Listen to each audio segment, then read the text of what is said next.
To the Johnson City Small Business Podcast. We're all about connecting the folks of Johnson City to the small businesses that help make our city what it is. And I'm your host today, Ryan McKinney, and thanks for listening today. I'd like to welcome to the show Chris Maloney. He's Thank you. the owner of the Wallace Theater in Johnson City, and he's here to share a bit of his story about his business here in Johnson City and get to know you folks a little bit more. So, Chris, thanks for being here. Yes, thank you for having me. I'm excited. So I've got a couple questions about running a small business in Johnson City. And first, I want you to kind of take me back a bit to where it all began. You grew up in small town South Carolina? Yeah. I grew up about 2 hours south of here, just outside of Spartanburg, South Carolina, and so I've lived in a lot of different places. Moved to Middle Tennessee as a teenager, and then I spent several years in the Navy. Kind of moved around with that, and then I lived in Chicago for about 10 years, and so I ultimately chose this area specifically because I wanted to move back to the south, and I like the mountains and things like that. I want Okay. to be closer to my parents and everything. So I So came here. they still Middle Tennessee? They actually moved back to South Carolina, so now Okay. they're in South Carolina So a again. good 2 hours away then. Yeah. So living in Chicago, Windy City, Cubs fan or White Sox fan? Well, I'm not really a sports fan, so I went to quite a few Cubs games. Okay. I lived in Wrigleyville, so Nice. I interacted with Wrigley fans for better or worse, Right. quite a bit. So, but I don't know. I went to some Cubs games; they're fun, but I usually don't care who wins. Like that's kind of Just have a good time, yeah. enjoy it, good competition. Yeah, eat some hot dogs and That's right. Chicago dog with a pickle on it and That's everything. right. So. That is awesome. So while you're in Chicago, you were with the Second City? Well, I was yeah, I took classes there. Yep. I wasn't like working for the Second City, Yep. but I did take classes. That's why I moved there because I got wrapped up in theater while I was in Florida, and so this was kind of while I was still in the Navy, and then afterwards, and so I moved to Chicago to basically expand myself to go to the classes at the big theaters there, like Second City and Comedy Sports and things like that, and as well as to join some theater groups and Yeah. to do some short film up there, kind of a little bit of everything, some stand up comedy. I was just trying to get involved, in the Sure. city there. So that was kind of the purpose of that move. Now, for folks that don't know Second City, I kind of follow it because from the old days of SNL and all those guys coming through there, the Aykroyds, the Belushi's, the hmm Chris Farleys in the world. Were any of those folks there when you were taking classes there? No, no. I did end up have some classes with some guys that like TJ Miller that made it.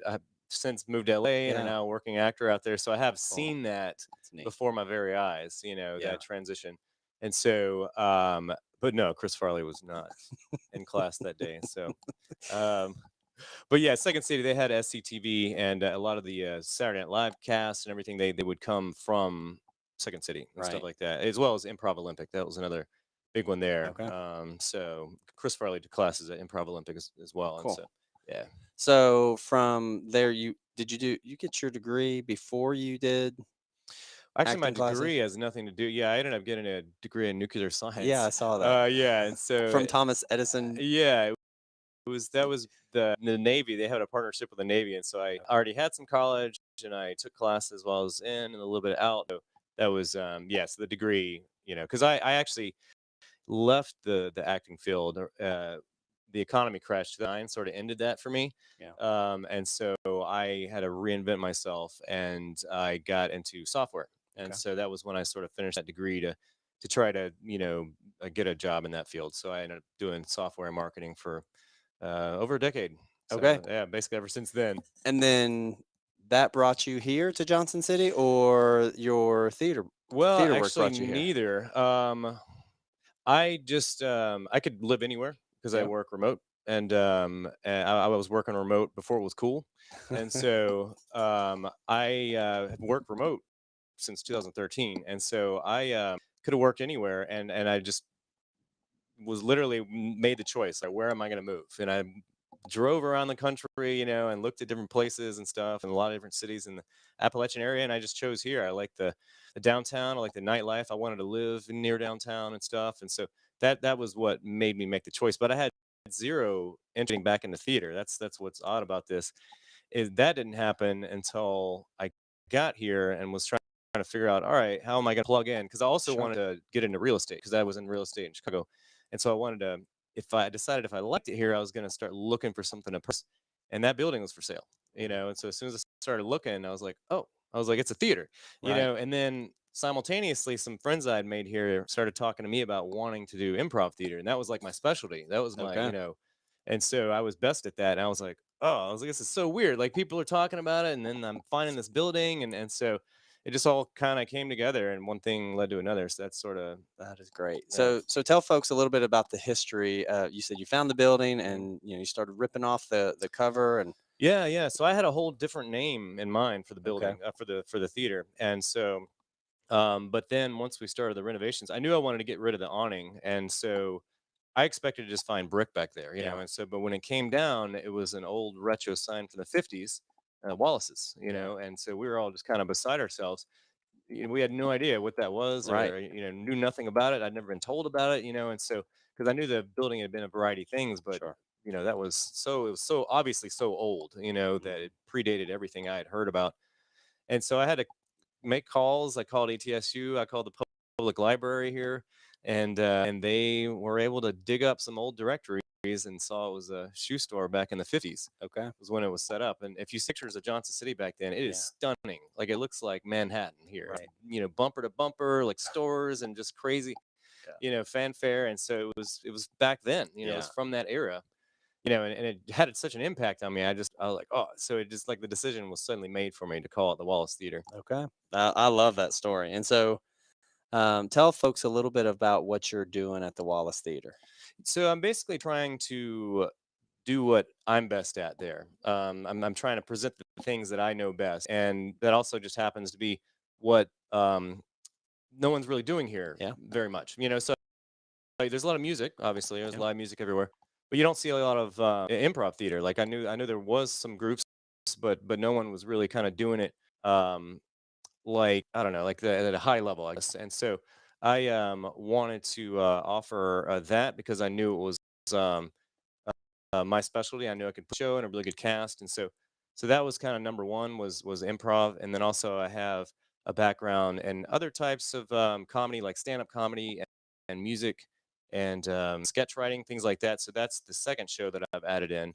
It's the comedy showcase, and I'm trying to make it all like local performers. You know what I'm Right. saying? I don't really want to bring in national acts per se. I just Yeah. want to like cultivate the talent we have here because the talent's here. I know they're here. Okay. Like per capita, like it's fantastic here. The amount of talent there is, and so I'm trying to cultivate that and use the writers and the acting and everybody just here local. So those are the two main comedy shows we're looking at now. And then beyond that, I'm looking to get into some film events with Josh Mancuso, Yep. and then also I like to offer some more like traditional theatrical things. Like I'm working with some other people in town to do like monologue, like simple one act kind of plays, Right. things that are perhaps artistic and theatrical in nature. So, because I have a background in that as well, not as strong, not as much, as the improv and comedy and stuff, but still, I definitely respect that, and I would like to Sure. see that, Right. on the stage there. So so improv for you being your best and some like a talent that you have, how are you how are you so good at that? So there are a couple of things that make someone good at improv. One is kind of a sense of play. It's very childlike. And that's the thing is improv is like playing make believe when you're 8-year-old or something like that. And some people never lose that. Right. So that sense of like playfulness is very important, as well as just sort of like a quirky, like some people's brains, they just say funny things. You know what Yeah. I'm saying? Like so Right. you met someone, they're like, oh, that was kind of weird. And that response was kind of weird, like off, it was a little off, and so that sort of quirkiness, if I'm gonna look for like a participant, a player, those are the sorts of things I look for. I look for that sense of playfulness, that Right. kind of, the little weird, quirky humor, the things that their reactions to things can be off, and Right. so and that's funny, when you see someone in that environment, where they're just letting their brain flow, it ends up being funny, and Yeah. so those are kind of things. That's like the raw. If you were to speak on just like a raw, like aptitude level, Yeah. that would be what you kind of want to look for. And then, but beyond that, there's also all sorts of tips and techniques. It's actually a very complicated field. There's all sorts of tips and Right. I can trips imagine. Yeah. and techniques to maximize the effectiveness of improv Right. scenes. Because obviously, if you're improvising, it could go off the rails. You don't know what's going to happen. Right. So there's a lot of tricks and techniques that I teach people there's all because I've read a lot of books on it as well, and so Sure.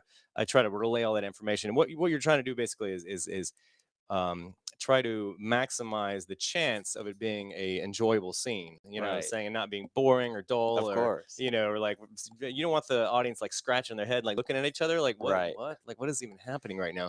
So you try to avoid that, by building story and building characters, that are interesting Yeah. and keep it moving, and so just things like that. It's a lot of stuff to it. So it creates a story, yet it was improvised the Yeah, entire time. And so at the end of it, people are like, that was actually really good, exactly. even though it Yeah. was just made up on the Right, and spot. that's what has made me love it so much is when you can come up with something that is as good as pre-written, and but it's like, but they just made that up, Yeah. and so that's what I like about it so much is those characters you invent and the stories you invent, and then when you bring like a material back around, and Right. it looks like it's like a magic trick, and Right. so when it's done well, so that's the thing, and that's kind of like I said, that's where my expertise lies, is like building that kind of a show and that kind of a performance. Do you record that? Because obviously, like, part of the fun is the live Hmm.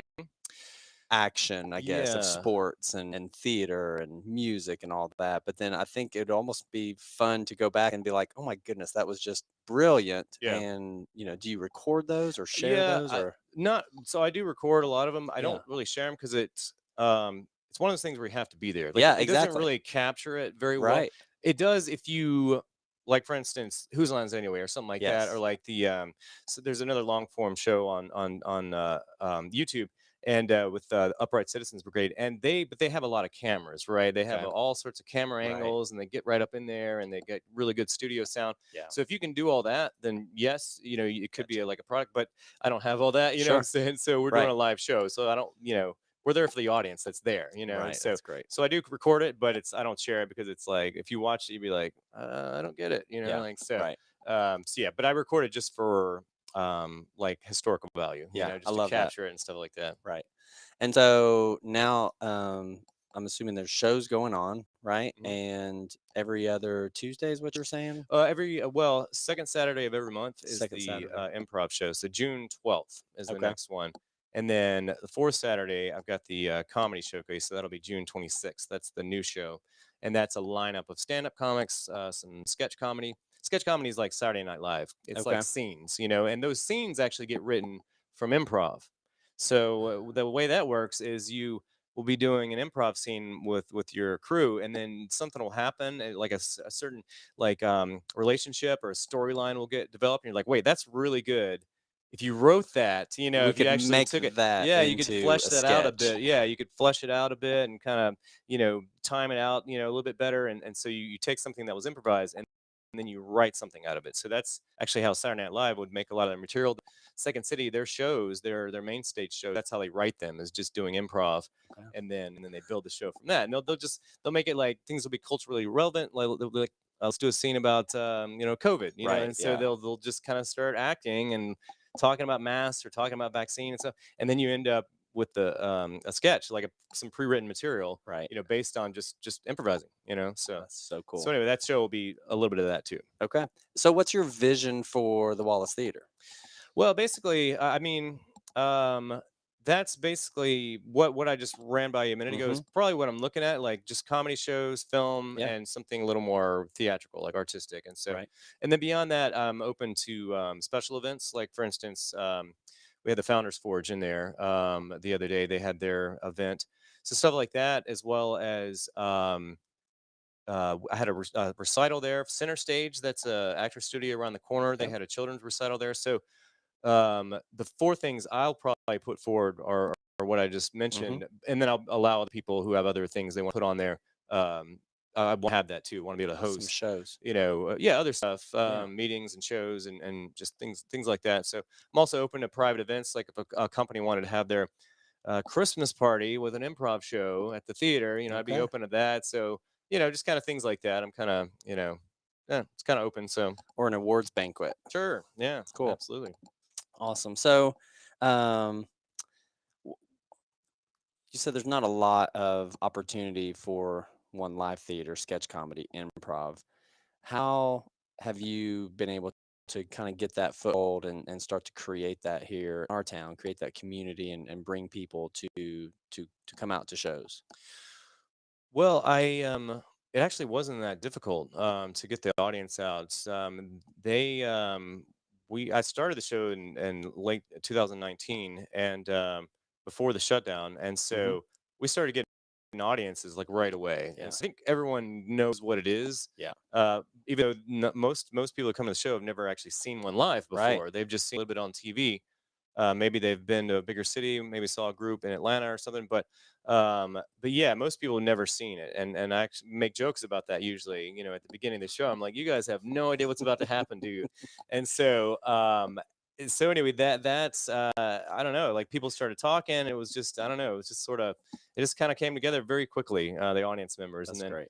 the players were just kind of people I knew, just Yeah. my personal circle. I would, like I said, I would like look for that kind of quirkiness. Some people I brought in just because I saw them out and they did something kind of funny, and I was like, "You're kind of funny." I was like, "You want to do some improv?" Right. Yeah. So I just kind of just it's been snowballing. Like I think that's the best way to describe it. Right.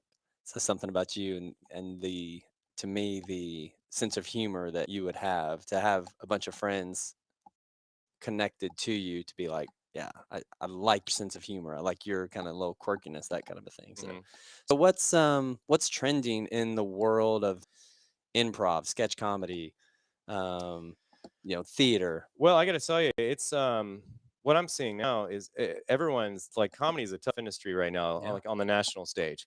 So I think most people are having a hard time doing comedy these days. And so what my opinion is that what it's going to trend to more localized entertainment. Like for instance, um, we can do jokes like at our theater, like at Hmm. live, that you would never do on national stage. You Yeah. know what I'm saying? Because you Right. get canceled.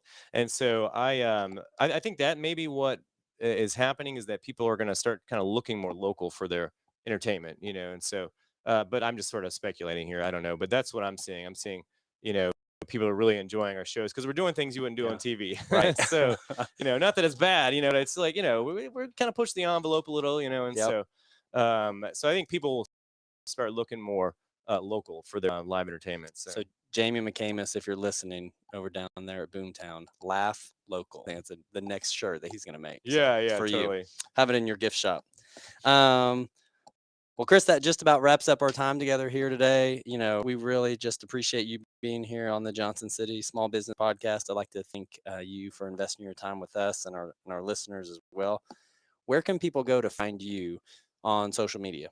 Well, the Facebook page, most of the events get listed there. So it's just Facebook and then /Wallace Theater. Okay. Also the website wallacetheater.com. And that is a good place. That's kind of got the general overview of the theater and everything, and so people can go there, which also links over to the Facebook page for the events. And then when they're showing up, kind of playing in their evening, things like that, downtown Johnson City location. Yeah, it's 215 East Main, and the shows right now start at 8 o'clock. Doors at 7, and so they can buy just tickets on the website ahead of time, and we hold them at the door. Sounds great. Well, folks, thanks for being a part of the Johnson City Small Business Podcast today. We want to thank you for listening and be sure to check out Doing Good. It's a podcast with Josh Smith where they highlight some positive change that's going on in our community and just highlighting either a nonprofit or a person taking care of our community. So to Market Street Media and of course Leighton Hart, our sound engineer, who's responsible for romancing yours today. And I'm your host, Ryan McKinney. And until next time, keep living your life by design.